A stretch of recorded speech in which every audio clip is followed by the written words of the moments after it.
Hey guys, Joe with Chromial Car Audio, and today I want to talk about DSP. What's that mean? That says Digital Sound Processing. I want to go over, is it better to use your head unit's sound processing, or is it better to use an actual DSP unit that's external from the radio? And then you have to use amplifiers and everything else. Which one's more efficient, which one's better for you, and which one's going to work the best for your situation? First off, let's take a look at this radio. If I go into settings, and I go into sound, so the EQ, I want to start with that. Your EQ is a 13 band. It goes from 50 to 17.3 thousand hertz. As we can see, whenever I manipulate 500 hertz up and down, it changes 500 hertz across the entire board. What do I mean by that? Well, 500 hertz, whenever I take it down, I'm taking it down out of my front left speaker, my front right, my rear left, my rear right, everything. It literally manipulates everything. And this is a good start, but later I want to show you why a DSP is better in this aspect. The next thing I want to show you is listening position. So right here we can change the front left, front right, rear left, rear right, and subwoofer. Why does this matter to you? Well, at home, if you have a theater system, like surround sound, you're listening to it, you want to be able to pinpoint where everything is coming from. I mean, you want to hear that thing come from the left, shoot across you, feel like it's going through you, and then to the right. That's what surround sound is meant to do. And that's how they do this. They time align everything. They EQ everything. Well, why is it in a car we listen to music? Well, in music, what we create is staging. And I'm sure a lot of you have been to a concert. And on a concert, you can tell right away, one, you're looking directly at the singer and the band and everything. They're in front of you. And you'll be able to point out, here's a singer, here's a guitarist, here's the rhythm, here's the bass, drums, backup singers, and I can actually hear all the different instruments. Well, that's what this is meant to do.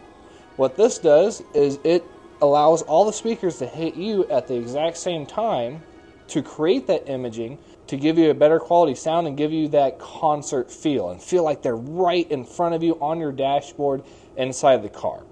Well, with your head unit, you can only do so much. So whenever I'm changing this, we have it in either centimeters or inches. And let's go to centimeters real quick. I can change this and it goes in 1 centimeter at a time, which is pretty nice. But let's say I have a three-way system hooked up. I have my 6-inch woofer, I have my 3s, and I have my tweets. And I also have rear speakers, and I also have subs. There's no way you're getting all of that time aligned off of this head unit. So if you're looking for a budget-friendly style of getting yourself some kind of better sound quality with a little bit of staging, it'd be great. This way you're not breaking the bank, but you're still getting that imaging to the best ability that you can with a deck head unit. So now that we've got this explained, let's go look at the DSP in the back. I'm going to physically show you the DSP.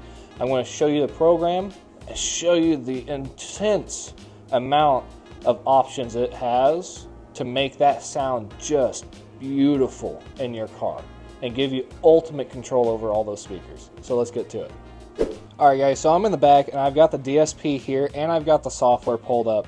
So the first thing you're going to see is it looks like a miniature amplifier. This one is a 6-8, so it's got 6 inputs and 8 outputs. And, oh, I showed that backwards. This is your 6 inputs, this is your 8 outputs. Whenever we go into the DSP, as before on the head unit, we have your time alignment and your EQ. But what's different? This one here, here's my 8 channels. I've also can assign each channel to be a specific speaker, whether it's tweeter, mid-range woofer, mid-range tweeter, mid-range woofer, or full. So what's that mean?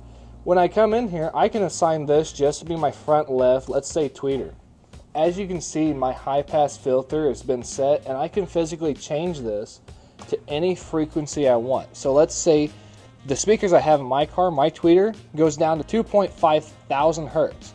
This is preset to 4,000. So I can go 25,000, or sorry, 2,500, and I can set that.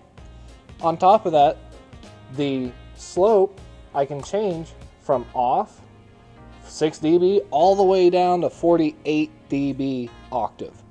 That's impressive.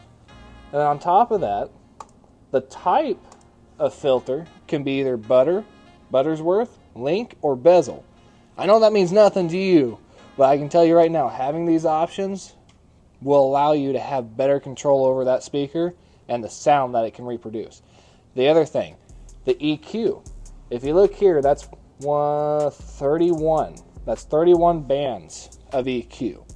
So now I can EQ each speaker individually and get them to reproduce a clean, smooth signal. And then I can time align them and get them to meet all at the exact same time and give me true imaging and true sound staging and quality like you've never heard before. This is a huge topic and I can go on for hours about this. But I won't do that.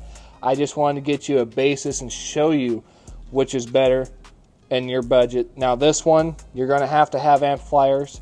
You can't just run your head unit and then this and call it good. You have to have a 4-channel or 6-channel or 4-channel and sub-channel.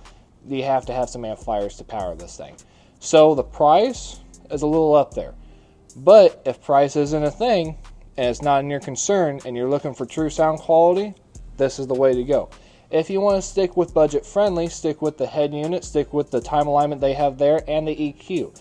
It's going to be just fine, but not perfect. If you're looking for perfect, that's the way to go. So if you guys want to learn more about the DSP, let us know. We're more than happy to help you, show you the ins and outs. And if you want to hear a DSP in action, come in store. We've got 2 vehicles set up to show you the potential of a speaker before and after it's time aligned. So until then, guys, stay up to date with us on all our social media, and we'll see you next time.